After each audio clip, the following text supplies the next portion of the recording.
నా చెల్లకు ఘనముగా పెళ్లి చేస్తాను. ఘనముగా పెళ్లి చేస్తాను అంటే ఎంతైనా మనం రాజులు బ్యాండ్ వాళ్ళు తక్కువ అడుగుతారా? ఎంతైనా అని 2 లక్షల రూపాయలు అడుగుతారు బ్యాండ్ వాళ్ళు. 5 లక్షలైనా ఇస్తాను. మనం మీ చెల్లెలు పేదోళ్ళ ఇంటికి ఇస్తలేమా? అవునా, మీ చెల్లెకి కట్నం ఇద్దాం. బ్యాండ్ పచ్చని పందిళ్ళు ఏర్పడిస్తామంటే అక్కడ వద్దన్నారు. చుట్టాలకు మరిగా మతలా పంపుతామంటే వారు వద్దు అన్నారు.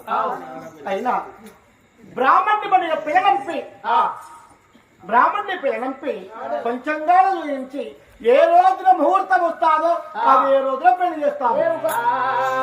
బ్రాహ్మణులు ఏమంటారు? 10 రోజులు పెళ్లి ఉంటే 10 రోజులు రాక పెళ్లే లేదంట బ్రాహ్మణుని అడిగితే. ఎక్కడే పెళ్లి లేకపోతే అసలైన ఆదివారం రోజు 10 గంటల 10 నిమిషాలకే పెళ్లి ఉన్నదంట. మళ్ళీ ఆయన ఆడేమంటాడు? మనం రాజులం కాబట్టి ఎంతైనా 1,00,000 రూపాయలు కట్నం